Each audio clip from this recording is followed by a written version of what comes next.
அம்மா இறந்த பிறகான இந்த ஒரு வருடத்தில் நான் கனவிலும் நினைத்து பார்க்காத நிகழ்வுகள் எல்லாம் நடந்தேறிவிட்டன. எந்த விதமான நெருக்கடிகளிலும் என்னை தடம் புரளாமல் வழிநடத்தி வந்த என் அப்பா அம்மாவின் இறப்புக்கு பிறகு தடம் புரண்டு போனார். அந்த நாட்களில் என்னை விட்டு அவர் வெகு தூரம் போய்விட்டது போல் இருந்தது.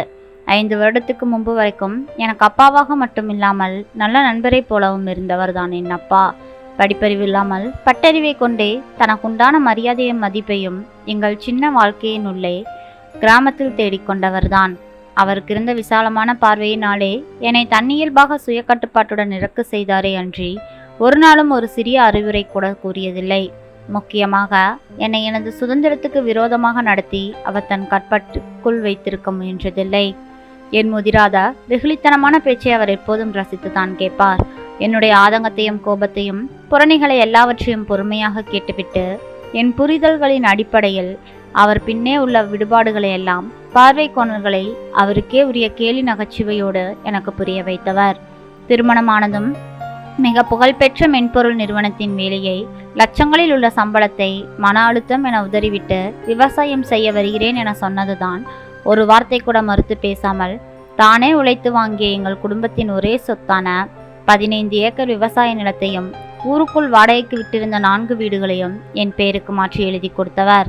நாங்கள் எல்லோரும் குடியிருந்த ஒரே ஒரு பெரிய வீட்டை மட்டும், இந்த வீடு எங்களுடைய பூர்வீக இடத்தில் கட்டப்பட்டிருக்கிறது, அவர் பெயரிலேயே வைத்து இருக்கட்டும் என விட்டுவிட்டார். இப்படியாக எங்களுடைய உறவு எந்தவித ஏற்ற இறக்கங்கள் இல்லாமல் சரிவிகிதமான புரிதலுடன் தான் போய்கொண்டிருந்தது. இதற்கிடையில்தான் அம்மாவின் எதிர்பாராத இறப்பு எங்கள் குடும்பத்தை உலுக்கி எடுத்துவிட்டது.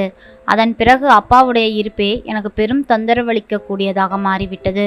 அந்த சமயத்தில் அப்பாவின் நடவடிக்கையில் ஏற்பட்ட மாறுதல்கள் எங்கள் உறவில் கசப்பை உண்டாக்கி அவர் மீது நான் வைத்திருந்த மதிப்பு மரியாதையை குலைத்து ஆற்று வெள்ளத்தில் சிக்கிக்கொண்ட மண்குதிரை போலாக்கிவிட்டது.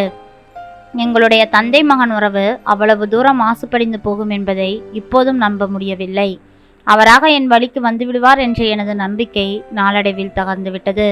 அவர் மீது ஏற்பட்ட சங்கடங்கள் எல்லாவற்றையும் அவருடைய இறப்பு இப்போது மிகுவிக்கிறதே அன்றி குறைவிக்கவில்லை. என்னதான் நடந்ததென்றால், இன்று அப்பாவுக்கு 16வது நாள் காரியம். அக்கா அழுது கொண்டிருக்கிறாள். தேற்ற முடியாத இழப்பு அவளுக்கு. துக்கம் விசாரிக்க வருகிறவர்கள் என்னிடம் கடமைக்கு விசாரித்துவிட்டு அவளை நினைத்து பரிதாபப்படுவது போல் எனக்கு தோன்றுகிறது. அவர்கள் எல்லோருக்கும் தெரியும், செத்து போனவர் எனது அப்பா என்கிற உறவுக்கு வெறும் பெயராக மட்டுமே நடமாடியவர் என்பது. இத்தனை இளவு விசாரிப்புகளும் என்னை பொறுத்தளவில் எப்போதோ உயிரற்று போன ஒரு பெயரிழந்த மனிதருக்குத்தான் பெரும் சடங்காக நடந்து கொண்டிருக்கிறது. அக்கா கேட்டதற்காக அப்பாவை போக சொல்லி பெயருக்கு சொன்னேனே தவிர மனதுக்குள் இங்கேயே இருக்கட்டும் என்றுதான் நினைத்தேன். திருமணமாகி 5 வருடமாக எங்களுக்கு குழந்தை இல்லை. இதை அம்மாவும் அப்பாவும் பெரிதுபடுத்தாததுடன் மதுமிதாவை பக்குவமாக நடத்தியதும் தான் எங்களுக்கு அவர்கள் கொடுத்த தைரியத்தையும்.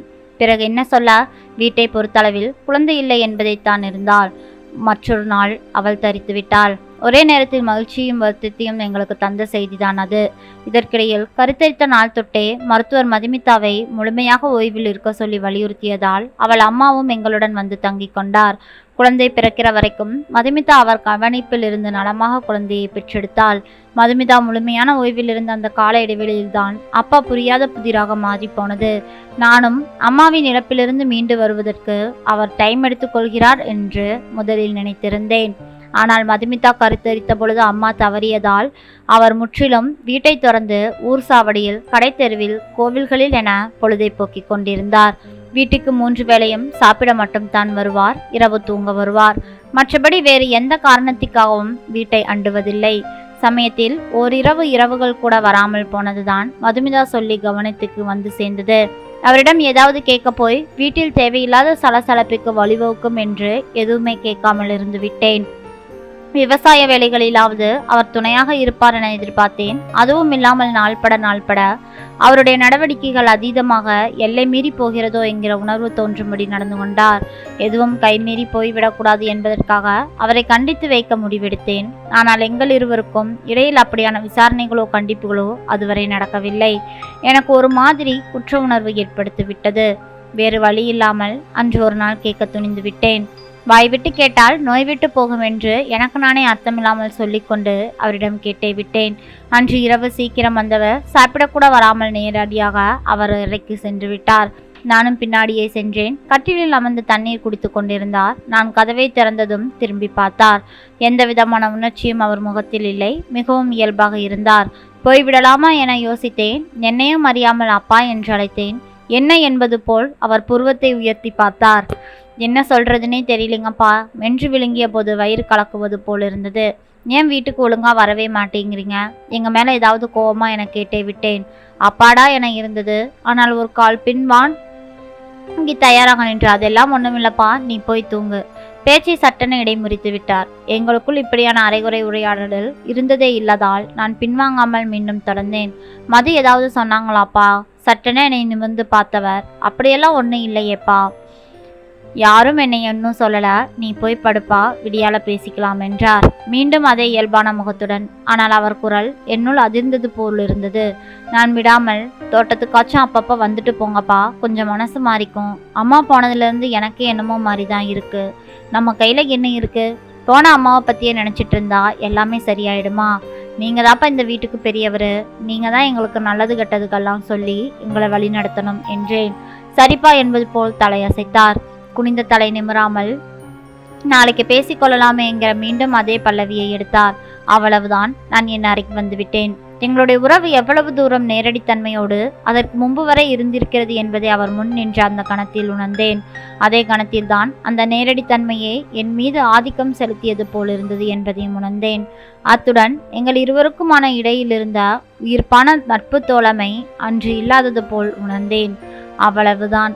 அன்று இரவுதான் அவருடன் பேசிய கடைசி வார்த்தை என்று எனக்கு தெரியவில்லை. அவரை பற்றிய வேறு பல செய்திகளும் என்னை நிம்மதி இழக்க செய்தன.